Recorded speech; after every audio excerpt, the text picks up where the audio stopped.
बहू, हमारे यहाँ सामान मुफ्त में नहीं आता।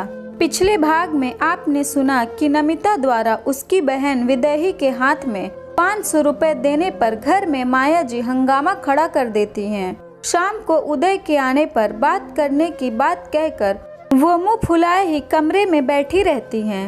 अब सुने आगे। माया जी पूरे दिन भर मुंह फुलाए यूं ही बैठी रही। उन्होंने दिन में खाना भी नहीं खाया। नमिता बहू थी तो उसका फर्ज था, इसलिए अपना फर्ज समझकर थाली लगाकर कमरे में रखकर आ गई और एक बार जरूर कहा, मम्मी जी खाना खा लो। लेकिन जब माया जी ने उसकी बात सुनकर दूसरी तरफ मुंह कर लिया तो उसने भी ज्यादा बोलना उचित नहीं समझा। इस बार नमिता ने भी बार बार जाकर उनसे नहीं पूछा कि वो खाना खा रही हैं या नहीं। शाम के समय भी चाय नाश्ता बनाकर उनके कमरे में लेकर गई, पर तब भी उन्होंने मुंह दूसरी तरफ कर लिया। नमिता चाय नाश्ता वहीं उनके कमरे में रखकर आ गई और अपनी चाय लेकर चाय पीने लगी। माया जी ये देखकर मन ही मन भुनभुनाती रही, लेकिन वो सास थी, नाक के ऊंची थी, इसलिए बहू से कैसे बोलती। पर इस बार नमिता ने अपना दिमाग लगाना उचित नहीं समझा।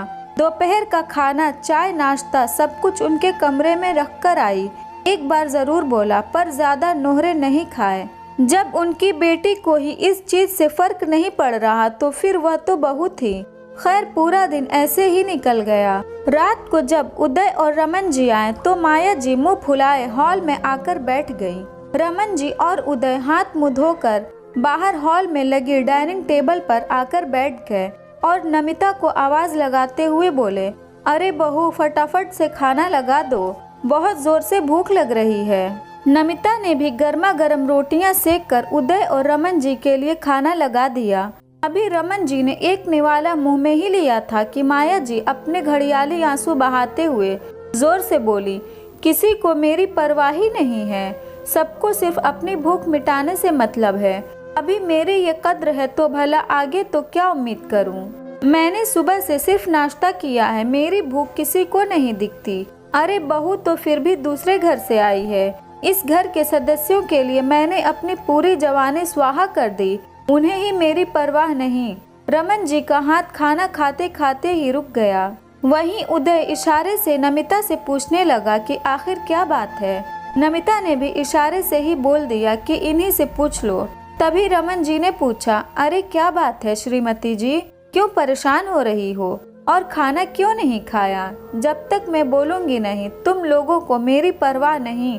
एक बार पूछ तो लेते कि खाना खाया है या नहीं। अरे रोज हमारे आने के पहले तुम खाना खा लेती हो, तो फिर क्या पूछना है। रमन जी की बात सुनकर माया जी अपने पल्लू से अपनी आंखों में आए हुए आंसुओं को पोंछते हुए बोली, हाँ मुझे कोई क्या पूछेगा, यहाँ बहू भी मनमानी करती है और तुम लोग भी। अरे मैं न हूँ तो ये घर कब का नीलाम हो जाए। माया जी ने रोते रोते फिर वही सारी बातें दोहरा दी कि कैसे नमिता ने उनसे पूछे बिना अपनी बहन वैदेही के हाथ में 500 रुपए रख दिए। यहाँ तक कि वैदेही के जन्मदिन पर उदय और नमिता उसे नया सूट खरीद कर भी दे आए। तब रमन जी बोले, अरे तो क्या हो गया श्रीमती जी, आखिर वैदेही भी तो बेटी ही जैसी है। जैसे हमारी अनुश्री वैसे ही वैदेही, उसे खाली हाथ थोड़ी ना भेजती। और उसे इतना सा देकर तुम्हारे घर में कौन सा टोटा पड़ गया जो तुम इतना हंगामा कर रही हो। माया जी को बिल्कुल उम्मीद नहीं थी कि रमन जी नमिता का पक्ष ले लेंगे, पर अपनी बात नीची होती देखकर माया जी बोली, अरे मेरा घर यूं लुटाने के लिए नहीं है। इनके जैसे अपना घर लुटाती ना तो आज घर बसाकर ना बैठी होती। अरे मेरी अनुश्री की तुलना इसके बहन से मत ही करो। मेरी बेटी किसी राजकुमारी से कम नहीं है। अगर ऐसे ही घर लुटाना है तो मुझे किसी वृद्ध आश्रम में छोड़ आओ। मुझे नहीं रहना इस घर में, क्योंकि मैं मेरे घर को बर्बाद होते नहीं देख सकती। उनकी बात सुनकर रमन जी सख्ते में आ गए और खाने की थाली से उठकर खड़े हुए।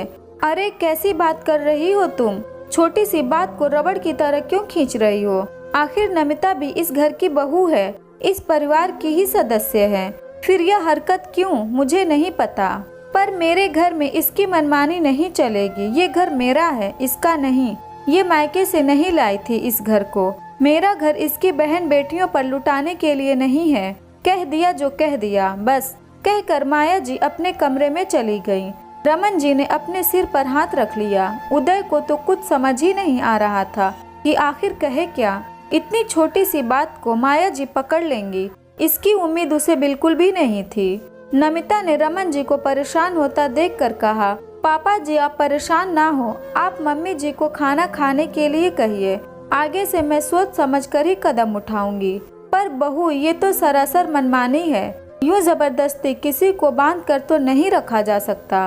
पापा जी आपको मुझ पर भरोसा है ना, बस वही काफी है।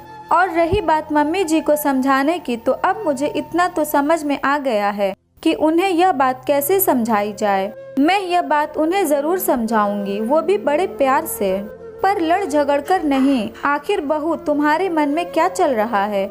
इस तूफान को तुम झेल पाओगी? पापा जी यकीन मानिए मैं सब कर लूंगी। अभी फिलहाल तो आप मम्मी जी को संभालिए।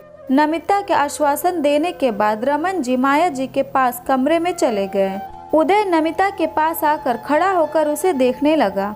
आखिर ऐसा क्या चल रहा था नमिता के मन में? क्या माया जी को रमन जी मना पाए? आखिर क्या अंत हुआ इस पूरे प्रकरण का? जानने के लिए मेरे चैनल को सब्सक्राइब करें और स्टोरी अच्छी लगी तो इस वीडियो को लाइक करें।